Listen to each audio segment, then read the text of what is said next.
Assalamualaikum warahmatullahi wabarakatuh. Hi, come back with me Inaya in the introduction to economics. Today we're going to continue our lesson about the consumer behavior in input market and output market. You should know that we are in this chapter based on the Carl Case book, which is the principle of economics. We are in household behavior. So we are going to learn about the demand in output market and supply in input markets.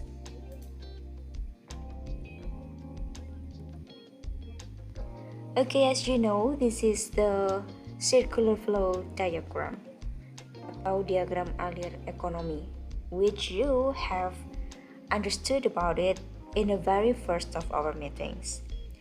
That there are two markets, the output markets and also the input markets, and there are two economy actors who are the households and also the firms. In output market, the seller is the firms and the buyer is the household.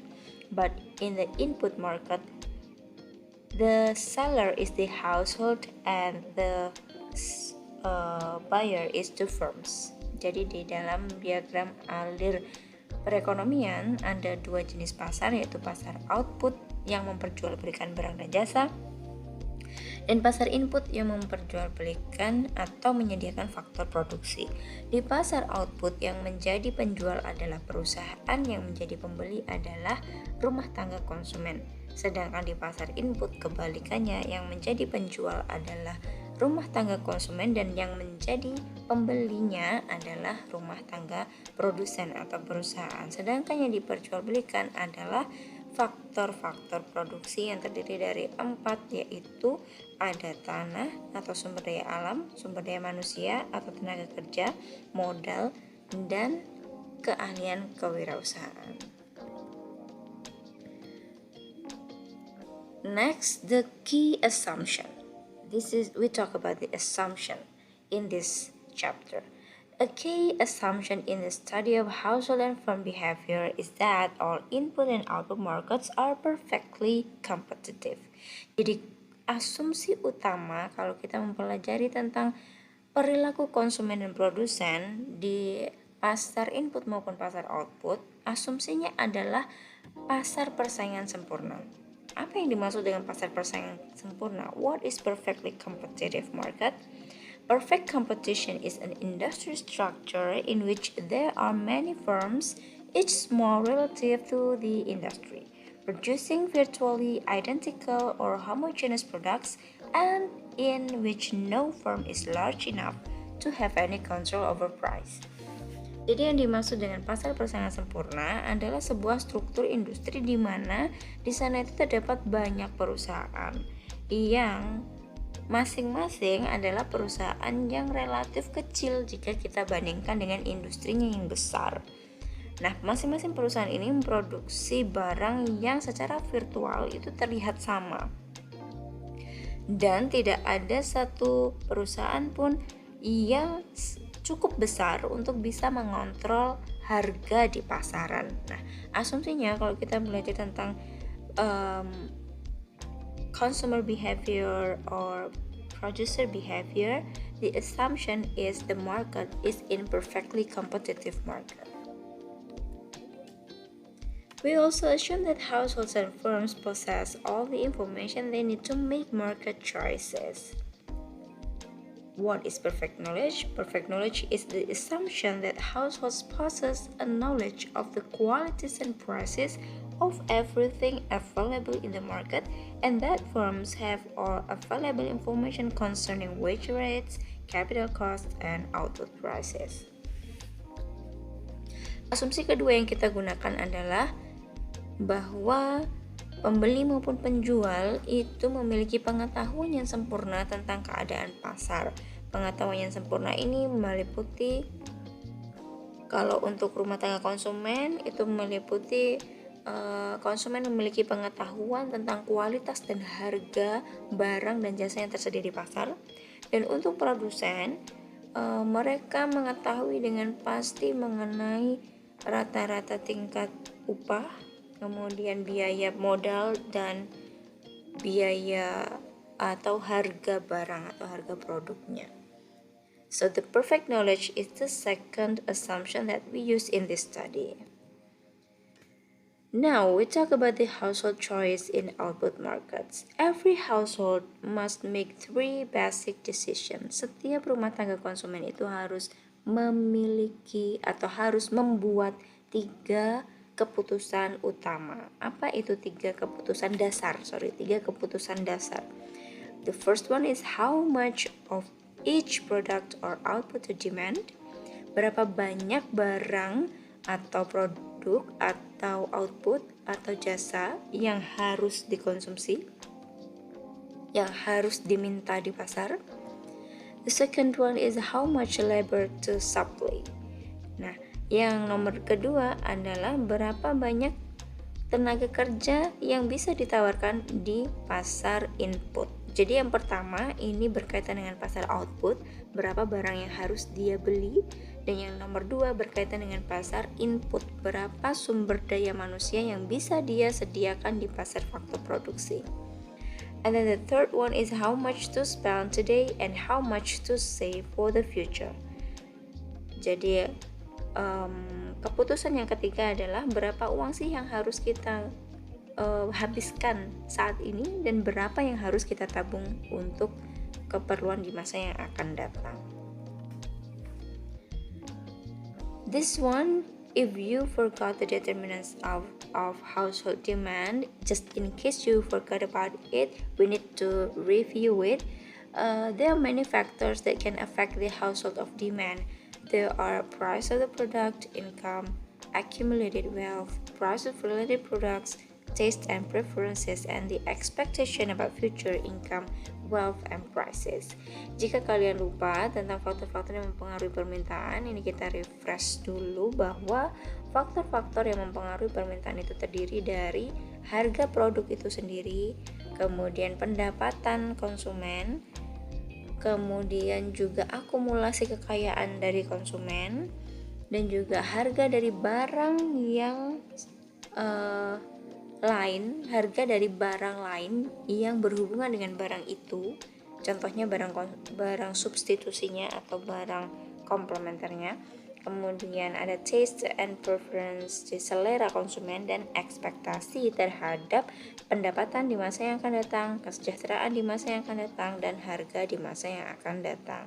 Untuk penjelasannya sudah ada di video yang sebelumnya.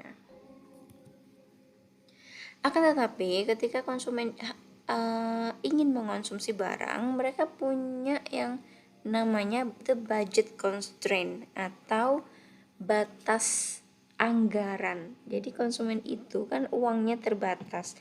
Jadi konsumsi yang dilakukan itu terbatas dari anggarannya ada berapa. Nah, bentuknya nanti seperti ini. Jadi ada sumbu Y, ada sumbu X. Sumbu X maupun sumbu Y-nya itu adalah 2 jenis barang yang ingin mereka konsumsi. Jadi ini adalah sebuah teori. Teori itu menyederhanakan kenyataan. Kalau kenyataannya kalian bisa mengonsumsi banyak jenis barang di waktu yang bersamaan, dalam teori ini diasumsikan bahwa konsumen hanya mengonsumsi 2 jenis barang, yaitu barang X dan barang Y. Barang X-nya di sini adalah Thai meals per month, masakan Thailand. Nah, barang Y-nya di sini adalah jazz club visits per month. Nah, mendatangi klub jazz setiap bulannya, bayarnya berapa gitu. Jadi antara pengen ke klub atau pengen makan makanan Thailand gitu. Nah, keinginan ini tidak bisa mereka penuhi atau tidak bisa konsumen penuhi semuanya. Jadi harus milih. Kalau milih, nah nanti akan dijelaskan, kalau milih makan makanan Thailand tiap bulan, dia hanya bisa ke klub jazznya itu nggak bisa sering-sering. Nah, sedangkan kalau pengen ke klub jazznya sering-sering, berarti nggak bisa makan makanan Thailand sering-sering juga. Kenapa seperti itu? Karena mereka terbatasi oleh budget constraint atau batas anggaran yang mereka miliki. Nah, The budget constraint refers to the limits imposed on household choices by income, wealth, and product prices. A choice set or opportunity set is the set of options that is defined by a budget constraint.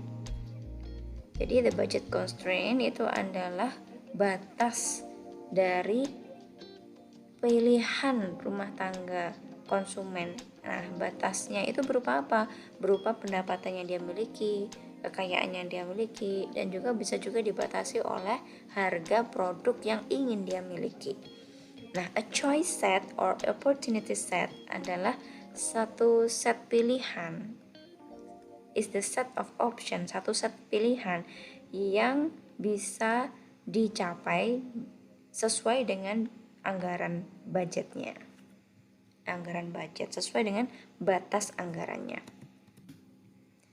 A budget constraint separates those combinations of goods and services that are available given limited income from those that are not. The available combinations make up the opportunity set. Like this one, you can see here the possible budget choices of a person earning $1,000 per month after taxes. They or he or she has 4 options here. The option A is she pays the rent $400. She pays the food $250, and she has to pay the other expenses as much as $350, so the total of her expenses is $1,000. Is it available? Yes, it is available because it is still as much as the earning of that person, $1,000 and $1,000. But the PS is she doesn't have any saving because she spent all of her earnings to buy all of these products. Now let's see the option B. Mari kita lihat pilihan B. Jadi dia menggunakan uangnya yang $1.000 itu untuk membayar sewa $600, beli makanan $200, dan membayar kebutuhan sehari-hari $200. Ini di sini berarti dia pilih kos-kosan yang lebih mahal dan lebih bagus. Maka konsekuensinya dia hanya bisa makan yang ngirit ya, jadi makannya dikurangi. Dan pembelian yang lain, beli-beli barang yang lain juga dikurangi. Dan totalnya adalah $1.000. Apakah bisa? Apakah bisa tercapai expenses yang sebesar $1.000 ini? Jawabannya iya, masih bisa. Kenapa? Karena pendapatannya dia $1,000. Begitu juga yang C, meskipun kombinasinya berubah, ini bisa dilihat. Biar sewanya lebih mahal lagi, kos-kosannya lebih bagus lagi, berarti untuk itu dia harus ngirit makanannya, dia kurangi lagi, dia irit lagi, dan biaya-biaya yang lain termasuk kuota internet juga dia kurangi. Nah, maka totalnya selama masih $1.000, as long as her expenses, her total expenses is equal as her earning, so it is still available. But now let's look at the option D. Mari kita lihat opsi D atau pilihan D. Ketika dia menghabiskan seluruh uangnya untuk bayar sewa, makannya cuma $100 dan bayar tagihan lainnya cuma $100, dia harus mengeluarkan $1.200. Apakah ini available? Apakah ini bisa dilakukan? Tidak bisa. Kenapa? Karena pendapatannya hanya $1.000. Dengan catatan dia tidak ngutang ya. Kalau ngutang beda lagi ceritanya. Nah, inilah yang disebut dengan opportunity set. Ya, jadi ini yang disebut dengan choice set or opportunity set. Jadi pilihan-pilihan kombinasi konsumsi yang bisa dilakukan konsumen dengan budget yang sesuai pendapatannya. Meskipun kombinasinya berbeda, selama totalnya tetap sama $1.000, maka konsumsinya itu tetap bisa tercapai. The real cost of a good or service is its opportunity cost, and opportunity cost is determined by relative prices. Jadi harga real dari sebuah barang atau jasa itu adalah biaya peluangnya, dan biaya peluang itu ditentukan dari harga relatif suatu barang. Harga relatif itu adalah harga barang jika kita bandingkan dengan income kita atau pendapatan kita. Jika pendapatan seorang konsumen dialokasikan seluruhnya untuk membeli hanya dua jenis barang yaitu X dan Y, maka pendapatan konsumen itu dapat dirumuskan sebagai berikut. Income atau pendapatan sama dengan X atau jumlah barang X dikali PX atau harga barang X ditambah Y atau jumlah barang Y dikali PY atau harga barang Y. Okay, and then now the budget line. The budget line shows the maximum quantity of two goods X and Y that can be purchased with a fixed amount of income expressed as Y equals Fx. Jadi budget line atau garis atau kurva anggaran itu menggambarkan kuantitas maksimum dari dua barang yaitu X dan Y yang dapat dibeli dengan pendapatan yang tetap, ya, digambarkan sebagai Y sama dengan Fx. We can derive the budget line by arranging the terms in the income equation as follows. Ya, kita bisa menggambarkan budget line itu dengan cara memasukkan data ke persamaan berikut ini. Ya, persamaan berikut ini kelihatannya rumit tapi sebenarnya gampang kok. Nanti kita langsung lanjut aja ke contohnya. Nah, ini yang disebut dengan budget line itu seperti ini. Kurva atau sumbu X-nya adalah barang X dan sumbu Y-nya adalah barang Y. Jadi kedua sumbunya adalah barang yang siap dikonsumsi. Dan cara menentukan titiknya adalah seperti ini. Y sama dengan income dibagi harga barang Y dikurangi harga barang X dibagi harga barang Y dikali jumlah barang X. The y-intercept of the budget line shows the amount of good Y that can be purchased when all income is spent on good Y. Jadi perpotongan Y, the y-intercept itu nih, perpotongan kurva dengan sumbu Y ini menunjukkan jumlah jumlah barang Y yang bisa dibeli jika seluruh pendapatan dialokasikan untuk beli barang Y. Nah, bisa dilihat di sini kan, barang X-nya berapa? Barang X-nya 0. Ketika tidak membeli barang X, berapa barang Y yang bisa dibeli? Nah, itu adalah titik ini. Titik perpotongan kurva budget constraint atau budget line dengan sumbu Y yang bisa dicari dengan cara income dibagi harga barang Y. Pendapatanmu berapa dibagi sama harga barang Y, itu ketemu titik potong di sumbu Y. Next,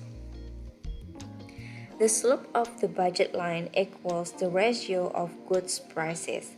Kemiringan dari kurva garis anggaran ini itu sama dengan rasio dari harga barang-barangnya, rasionya, yaitu harga barang X dibagi dengan harga barang Y. Nah, itu menggambarkan kemiringan kurva ini. Ini ya, rasionya begini. Kemudian, nah sekarang harusnya kurang satu nih ya. Bagaimana dengan perpotongan dengan sumbu X di sini? Perpotongan dari sumbu X ini didapat ketika konsumen tidak membeli barang Y sama sekali. Maka berapakah barang X yang bisa dia konsumsi? Nah, maka ini didapat dari income dibagi harga barang X. Nanti ketemu perpotongan sumbu X. Okay, and this is the budget constraint when income equals $200 per month. The price of a jazz club visit is $10 each and the price of a thigh meal is $20. Ini adalah budget constraint yang akan tergambar Jika pendapatan konsumen adalah $200 setiap bulannya, sedangkan harga tiket masuk ke klub jazz itu $10 dan harga makanan Thailand itu $20. Nah, bisa kalian lihat di sini titik perpotongan di sumbu X yang 20 ini asalnya dari mana? Yaitu dari income dibagi harga barang Y, yaitu 200 dibagi harga barang Y 10, 200 bagi 10, 20. Nah, maka perpotongannya adalah 20. Berapa barang X yang dikonsumsi, berapa makanan Thailand yang dikonsumsi? Equals 0. Kemudian kebalikannya, kalau ternyata konsumen lebih memilih mengonsumsi makanan Thailand tapi nggak pergi ke klub jazz, maka berapa porsi makanan Thailand yang bisa dia beli? Nah, caranya bagaimana bisa biar dapat 10 ini? Income dibagi harga barang X, income dibagi harga makanan Thailand, yaitu 200 dibagi 20, ketemu 10. Nah, jadi tinggal ditentukan aja garis anggarannya dari titik potong sumbu Y, ditarik garis ke titik potong sumbu X, maka inilah yang disebut dengan budget line. Dan wilayah ini disebut dengan opportunity set. Jadi kombinasi konsumsi yang mungkin dan dapat dilakukan oleh konsumen. One of the possible combination is 5 Thai meals and 10 jazz club visits per month. Karena 5 Thai meals 5 kali 20 $100 dan 10 kunjungan ke klub jazz 10 kali $10 $100 ditambah $100 $200 sesuai dengan income-nya. Itu hanya salah satu kombinasi yang mungkin untuk dilakukan konsumen. Masih banyak kombinasi yang lain yang ada digambarkan di sepanjang garis budget line ini. Nah, ini contohnya tadi ya, 10 kunjungan ke klub jazz plus 5 kali makan di restoran Thailand. Nah, ini adalah opsi C-nya. Bagaimana dengan opsi D? Ya. Atau poin E dulu lah. Poin E is unattainable. Poin E ini tidak dapat dijangkau. Kenapa? Karena anggarannya nggak cukup. Sedangkan poin D does not exhaust the entire income available. Poin D ini bisa dicapai, tapi tidak menghabiskan anggarannya. Jadi anggarannya nggak dimentokkan, masih bersisa. A decrease in the price of Thai meals shift the budget line outward along the horizontal axis. Jika suatu saat makanan Thailand itu harganya turun, nah, maka budget line-nya ini bisa berotasi. Shift here means the rotation. Budget line-nya akan berotasi keluar. Nah, ini namanya kurva berotasi ya. Kalau di sini kan dia bilang shift bergeser, tapi harusnya rotate atau berotasi. Ini bisa terjadi kalau suatu hari makanan Thailand itu harganya turun. Artinya apa? Dengan budget yang sama, dia bisa membeli lebih banyak karena harganya turun. The decrease of the price of one good expands the consumer's opportunity set. Jika ada penurunan harga dari salah satu barang, maka itu akan menyebabkan kombinasi konsumsi konsumen itu bisa lebih expand, bisa lebih banyak, bisa diperluas. Yang semulanya sekian menjadi sekian, diperluas kombinasi konsumsinya, pilihan konsumsinya itu bisa diperluas, dia bisa mengonsumsi lebih banyak. Kenapa? Karena ada harga salah satu barang yang turun. Maka kalau harga makanan Thailand turun, titik E yang tadinya tidak tercapai, nah itu jadi bisa tercapai karena masuk ke budgetnya. Garis budget anggarannya, garis anggarannya itu melebar menjadi sekian. Yang tadinya cuma sekian dan titik E tidak tercapai, bisa melebar menjadi sekian dan akhirnya titik E ini justru malah belum menghabiskan anggarannya. Gitu. In this PowerPoint, we also will learn about the basis of choice, which is utility. Dalam presentasi ini sebenarnya kita juga akan belajar tentang dasar dari penentuan pilihan konsumen, yaitu utility atau kepuasan. But, however, because this is still the introduction to economics, I will skip these materials because you will learn this further in microeconomics ya, karena ini masih mata kuliah pengantar ekonomi, jadi ini saya skip aja.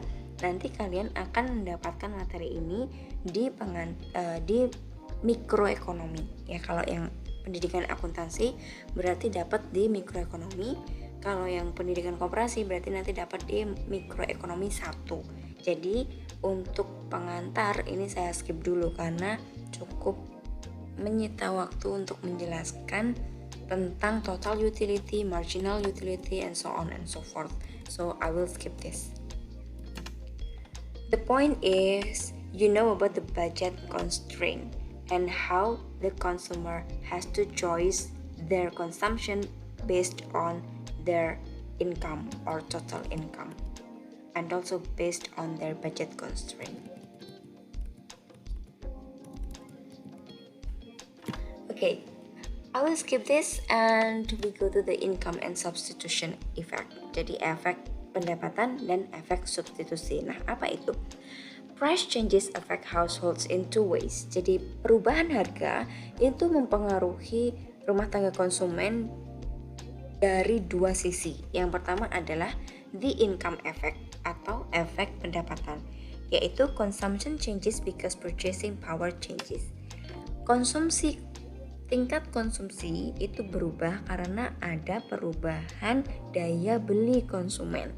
Nah, itu yang disebut dengan income effect. And the second one is the substitution effect. Consumption changes because opportunity costs change. Jadi, tingkat konsumsi berubah karena adanya perubahan biaya peluang. Nah, apa itu maksudnya? Nah, kita langsung masuk aja ke ilustrasinya. When the price of a product falls, a consumer has more purchasing power with the same amount of income. Jika harga suatu produk itu turun, maka konsumen memiliki lebih banyak kemampuan membeli atau daya beli. Konsumen memiliki daya beli yang lebih besar dengan pendapatan yang sama. Jadi pendapatannya sama tapi dia bisa beli lebih banyak jika harga suatu benda itu turun. In the other side, when the price of a product rises, a consumer has less purchasing power with the same amount of income. Apabila harga suatu produk itu naik, maka seorang konsumen itu memiliki daya beli yang lebih rendah dengan pendapatannya yang sama. When the price of a product falls, that product becomes more attractive relative to potential substitutes. Jadi ketika harga barang itu turun, produk itu menjadi lebih menarik di mata konsumen jika dibandingkan dengan barang penggantinya. Gitu. Misal di sini barang substitusi itu misal mie instan merek A dan mie instan merek B. Kalau mie instan merek A harganya turun, maka mie instan merek A itu akan cenderung terlihat lebih menarik daripada barang penggantinya, which is mie instan merek B. Jadi konsumen akan berbondong-bondong membeli mie instan merek A lebih banyak dari mie instan merek B. Then when the price of a product rises, that product becomes less attractive relative to potential substitutes. So, when the price of a product rises, the consumer will think that that product is not attractive anymore and they will tend to buy the substitutes or the potential substitutes of that product. Ketika harga suatu produk naik, maka produk itu akan terlihat kurang menarik bagi konsumen. Akhirnya konsumen itu mencari alternatif produk yang lain yang harganya lebih murah daripada produk itu.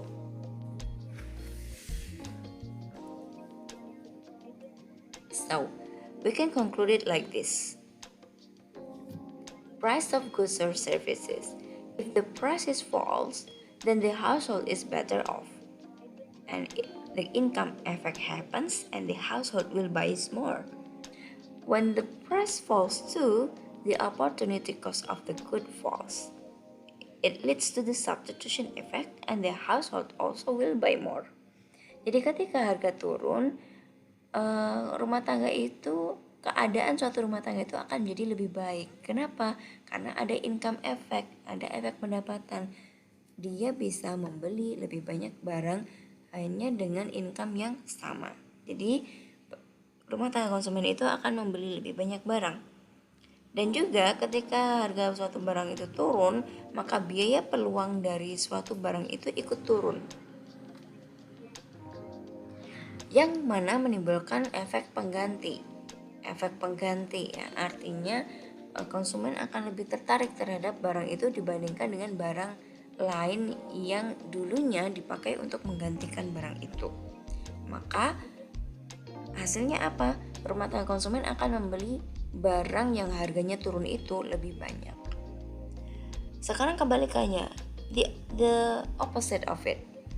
When the price rises, the household is worse off, and it leads to the income effect where the household will buy less. Ketika harga barang naik, maka keadaan konsumen itu akan jadi lebih buruk karena terjadi income effect. Jadi dengan pendapatan yang sama, dia hanya bisa mengonsumsi lebih sedikit karena harganya naik. Akhirnya, konsumen hanya membeli barang lebih sedikit. And when the price rises, the opportunity cost of the good rises too. And it leads to the substitution effect, where the household will buy less because they will change their option to the substitutor of that product. Maka jika harga barang naik, maka biaya peluang dari barang itu juga ikut naik. Akhirnya terjadi efek substitusi, di mana konsumen itu akan memilih membeli barang penggantinya daripada barang yang harganya naik itu.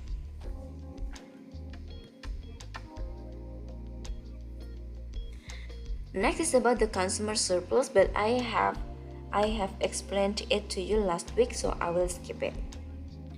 Selanjutnya adalah tentang surplus konsumen, tapi saya sudah menjelaskan ini kepada kalian minggu lalu, jadi saya skip aja.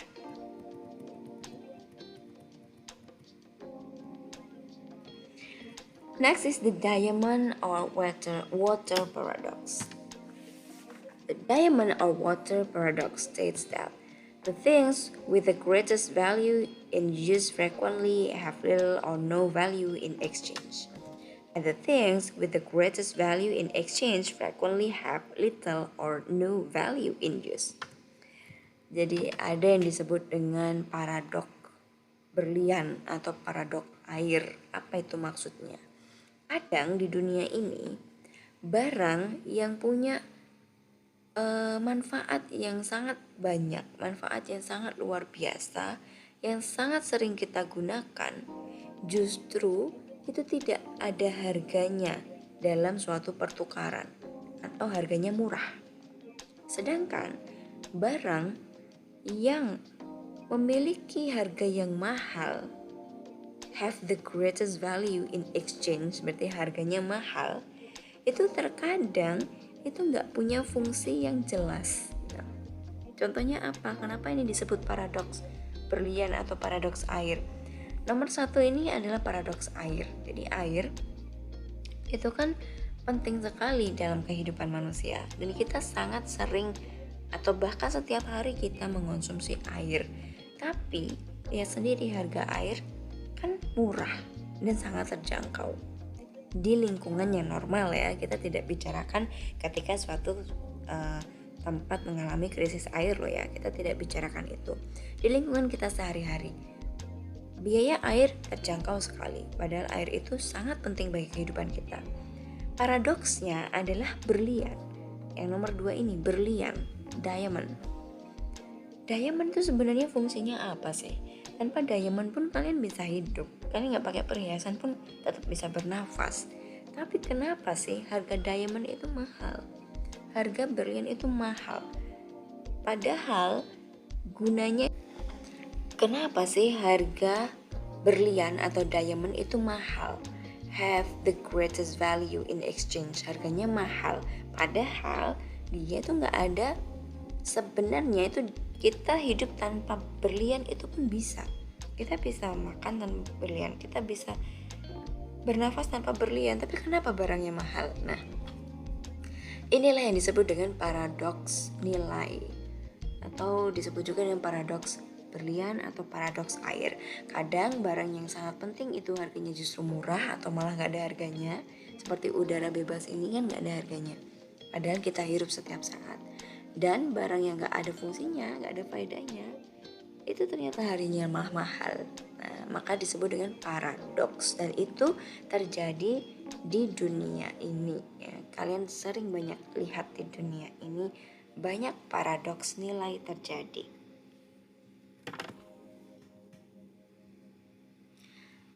Sekarang kita bicara tentang household choice in input markets. If before we talk about the household choice in output markets, how much they have to buy, how much they have to consume, right now we talk about the household choice in input market, which is how much the labor that they have to prepare to be delivered in input markets. Jadi kita akan bicara tentang pilihan rumah tangga konsumen dalam pasar input atau pasar faktor produksi. Berapa jumlah tenaga kerja yang harus disiapkan di pasar faktor produksi? As in output markets, households face constrained choices in input market. Jadi seperti juga di pasar barang dan jasa atau pasar output, rumah tangga konsumen pun mengalami batasan-batasan tertentu dalam melakukan pilihan di pasar faktor produksi. Because they must decide, karena mereka harus memutuskan yang pertama, whether to work, how much to work, what kind of a job to work at, and this all three. Whether to work, enaknya kerja apa enggak ya? How much to work, aku maunya kerja berapa jam ya sehari? And what kind of a job to work at, enaknya aku kerja jadi apa? Nah, jadi yang pertama, kerja nggak ya? Kerja sehari berapa jam ya? Kira-kira aku kerja jadi apa? Nah, these are what they must decide. And these decisions are affected by, first, the availability of jobs, the market wage rates, and the skill possessed by the household. Ketiga atau pilihan atau keputusan atas ketiga hal ini itu dipengaruhi oleh yang pertama, pekerjaan yang tersedia. Misal kamu pengen kerja, tapi nggak ada pekerjaan yang tersedia, ya udah tetap nggak bisa kerja. Yang kedua, market wage rates atau tingkat upah yang ada di pasar atau gajinya berapa sih? Nah, ini berkaitan dengan gajinya berapa sih? Kamu mau kerja, tapi ternyata gajinya rendah, akhirnya kamu memutuskan daripada gaji saya segitu, mending saya nggak usah kerja. And the third one is the skills possessed by the household. Nah, misal kamu pengen kerja jadi dosen, tapi kamu punya nggak kemampuan untuk jadi dosen? Kalau kamu punya ya kamu bisa, tapi kalau nggak punya ya berarti nggak bisa gitu. Jadi keinginan atau keputusan mereka terhadap tiga hal ini itu dibatasi oleh tiga hal yang berikutnya.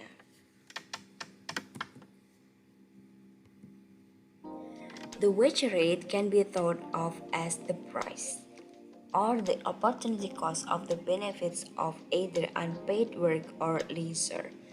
Jadi tingkat gaji itu bisa kita bisa kita asumsikan sebagai harga dari waktu santai kita yang terbeli. Jadi gaji itu adalah kompensasi atas pengorbanan kita, mengorbankan waktu senggang kita untuk bekerja. The decision to enter the workforce involve a trade-off between wages and the goods and services that wages will buy on the one hand, and leisure and the value of non-market production on the other. Jadi keputusan kamu untuk masuk ke dalam dunia kerja atau pasar tenaga kerja itu meliputi trade-off atau pertukaran antara gaji yang akan kamu dapatkan sehingga bisa membeli barang dan jasa dengan waktu senggang kamu gitu. Jadi makin gajimu tinggi, makin kamu nggak punya waktu senggang. Makin kamu punya waktu senggang yang banyak, makin gajimu nggak seberapa gitu. Jadi trade-off ya. Dan ini adalah labor supply curve, which is a diagram that shows the quantity of labor supplied at different wage rates. Its shape depends on how household react to changes in the wage rates. Jadi yang dimaksud dengan kurva penawaran tenaga kerja adalah sebuah diagram yang menggambarkan kuantitas atau jumlah tenaga kerja yang ditawarkan pada tingkat gaji yang berbeda, yang mana bentuknya itu tergantung dari bagaimana rumah tangga konsumen itu bereaksi terhadap perubahan di tingkat upahnya. An increase in the wage rate affect household in two ways, known as substitution and income effect. Jadi kenaikan upah itu mempengaruhi rumah tangga konsumen dalam dua sisi. Sama seperti yang tadi ya, sisi substitusi dan efek pendapatan. The substitution effect of a higher wage means that the opportunity cost of leisure is now higher. Given the law of demand, the household will buy less leisure. When the substitution effect outweighs the income effect, the labor supply curve slopes upward. Efek substitusi dari gaji yang lebih tinggi artinya bahwa biaya peluang dari waktu senggang itu sekarang menjadi lebih besar. Nah, sesuai dengan hukum permintaan, maka household itu akan merelakan waktu luangnya. Jika dia bisa dapat gaji yang lebih tinggi, maka jika wage rate-nya tinggi, maka unit of labor-nya menjadi banyak. Kalau gajinya tinggi, jumlah tenaga kerja yang ditawarkan itu juga banyak. Artinya banyak orang yang pengen mengorbankan masa senggangnya kalau dia bisa bekerja dengan gaji yang tinggi gitu. When the substitution effect outweighs the income effect, ketika efek substitusi itu melebihi efek pendapatan, maka kurva penawaran tenaga kerja akan berslope ke atas atau miring ke atas. Nah, ini slope-nya positif, miringnya ke atas. Dari kiri bawah ke kanan atas.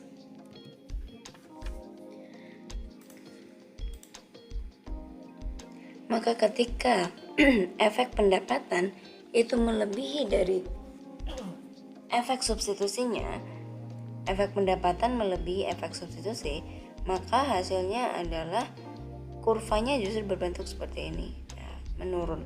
Jadi makin turun wage rate-nya, maka makin banyak tenaga kerja yang ditawarkan, dengan asumsi semakin turun wage rate-nya akan semakin banyak waktu kita yang bisa kita gunakan untuk hal-hal yang lain. Artinya ini terjadi ketika orang itu tidak terlalu mengutamakan pekerjaan dan dia punya hal lain yang ingin dikerjakan selain pekerjaan utamanya itu, punya sambilan gitu. Jadi dia memilih untuk bekerja di tempat yang memberinya gaji yang rendah, dengan asumsi semakin rendah gajinya semakin bebas dia meninggalkan pekerjaannya itu, atau semakin banyak waktu luang yang dia dapatkan, kerjanya cuma sebentar. Nah, ini contohnya freelancer itu ya. Freelancer itu kan gaji freelance itu kan pasti lebih sedikit dari gaji pegawai tetap. Tapi mereka punya keuntungannya apa? Mereka bisa mengerjakan yang lain karena waktu luangnya lebih banyak. Nah, untuk yang seperti itu maka kurvanya berbentuk seperti ini.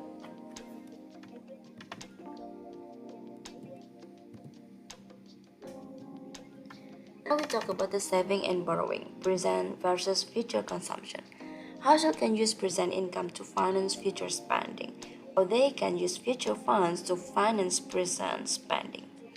Jadi, rumah tangga konsumsi itu bisa menggunakan pendapatannya saat ini untuk membiayai kebutuhannya di masa yang akan datang dengan cara menabung. Atau dia dapat menggunakan pendanaan di masa mendatang untuk membiayai pembiayaannya saat ini atau meminjam gitu ya. Jadi rumah tangga konsumen itu bisa nabung apabila dia pengen membiayai tagihan di masa datang itu dengan uangnya saat ini, maka dia harus nabung. Tapi kalau dia pengen menggunakan pendapatannya di masa datang untuk mendanai biayanya atau tagihannya saat ini, maka dia harus ngutang. An increase in the interest rate also has substitution and income effects. Jadi kenaikan dari tingkat bunga itu juga ada efek substitusi dan efek pendapatannya. Seperti yang dijelaskan sebagai berikut. Efek pendapatan or income effect is when the households will now earn more on all precious savings, so they will save less. Income effect ini terjadi ketika rumah tangga konsumen saat ini bisa menghasilkan lebih banyak uang dari semua tabungan di masa yang sekarang, maka mereka akan menabung lebih sedikit. Substitution effect, the opportunity cost of present consumption is now higher. Given the law of demand, the household will save more. Nah, substitusi efek ini terjadi jika biaya peluang dari konsumsi yang masa sekarang ini lebih tinggi. Jadi kalau dia memutuskan untuk mengonsumsi sekarang, dia akan membayar lebih mahal. Maka apa yang dilakukan? Dia akan menunda konsumsinya dengan menabung lebih banyak, menunggu harganya lebih murah dulu, baru dia membeli barang itu. Gitu. Well, I think that's all for today. And this is the last material before the midterm test. So for next week, just prepare for the midterm test. The material is from the very first meeting, which is the concept of economics or the introduction of economics, until this last slide. So be prepared and good luck for your midterm test. Thank you. Wassalamualaikum.